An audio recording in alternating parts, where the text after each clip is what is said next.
جس میں خدا کے عظیم کاموں کو یاد کیا جاتا ہے اور لوگوں کو یاد دلاتا ہے کہ وہ ہمیشہ خدا کے حضور رہیں اور اس کی عظیم کاموں کو یاد رکھیں۔ یہ زبور خدا کے ساتھ رشتہ استوار رکھنے کی اہمیت پر زور دیتا ہے۔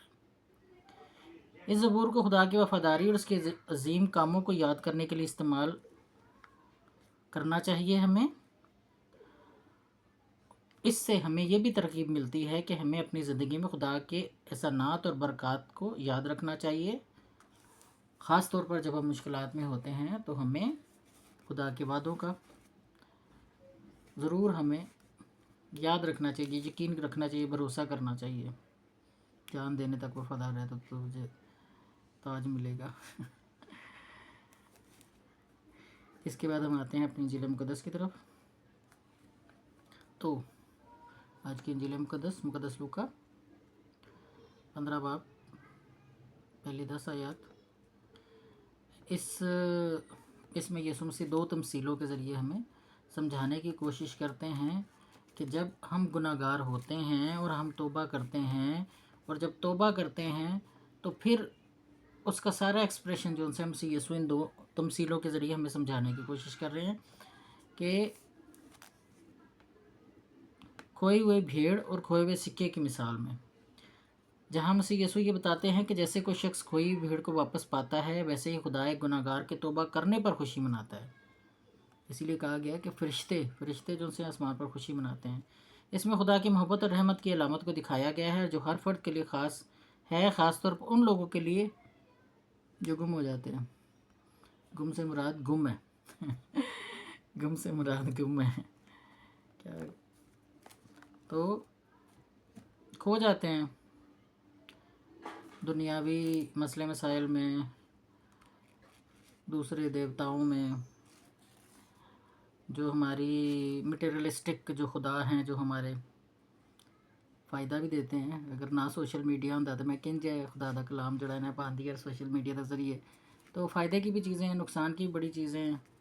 تو جو لوگ نقصان میں بھٹک جاتے ہیں تو ان کے لیے ہے کہ جو گم ہو جاتے ہیں تو وہ جب توبہ کرتے ہیں تو پھر خدا جڑا ہے وہ بڑا خوش ہوتا ہے، تو خدا باپ کے فرشتے جو ان سے وہ خوشی مناتے ہیں۔ تو جو آج کی یہ دونوں تلاوتیں اور خاص طور پہ جو انجیل ہے ہمیں یہی سکھاتی ہے کہ ہمیں اپنا تعلق خدا کے ساتھ مضبوط رکھنا ہے، اور دوسرا جب ہم گناہ گار ہوتے ہوئے ہم خدا کی طرف اپنے آپ کو موڑتے ہیں، خدا کی سنتے ہیں، اس کے حکموں کے مطابق زندگی گزارنے کی کوشش کرتے ہیں، تو کس طرح سے خدا پھر ہمیں اپناتا ہے، اور آسمان پہ کس طرح سے خدا کے فرشتے جو ان سے ہیں وہ ہماری توبہ کی وجہ سے خوشیاں مناتے ہیں۔ تو یہ جو عبارتیں ہیں یہ خدا کی بے انتہا محبت اور رحمت کو اجاگر کرتی ہیں۔ جو خدا کی بے انتہا محبت اور رحمت کبھی بھی ہمارے اوپر سے کم نہیں ہوتی۔ تو ہماری یہی دعا ہے، میری یہی دعا ہے کہ خدا ہمیں اپنی محبت اور رحمت میں ہمیشہ واپس لے کے آئے اور مجھے اس قابل بنائے کہ توبہ کروں اور خدا کے حکموں کے مطابق چلنے کی کوشش کروں۔ اور دعا کرتی ہوں ایسے تمام لوگ جو اپنے راستوں سے بھٹک چکے ہیں اور کلام کے مطابق نہیں چلتے،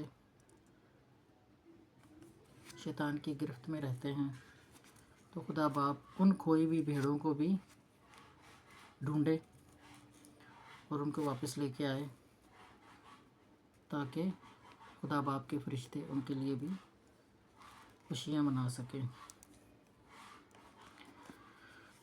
تو آج کے جو کلام ہے اس کے ذریعے میری آپ سب سے یہی گزارش ہے کہ ضرور مجھے دعاؤں میں یاد رکھیں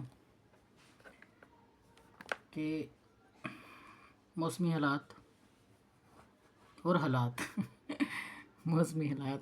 دونوں میرے اوپر بڑا اثر کرتے ہیں۔ پتہ نہیں کیا خوشی میرا 24 گھنٹے رہتا ہے۔ تو دعا یہی ہے کہ میرے حالات کچھ بھی ہوں، میں خدا سے یہی دعا کرتی ہوں کہ خدایا میرے حالات کچھ بھی ہوں، لیکن میں تیرے کلام سے منہ نہ موڑوں، اور یہی میری دعا ہے۔ تو آپ بھی یہی دعا کرنا کہ کچھ بھی حالات ہوں، کوئی بھی بیماری ہو، کچھ بھی ہو، موسم ہو، میں مسیح یسوع جو ہمارا کلمہ ہے، کلام ہے، جو اس کی خوشخبری کو دوسروں تک پہنچانے کا اس طرح سے وسیلہ بنی رہوں۔ مسیح یسوع میں آپ سب کو بہت بہت سلام۔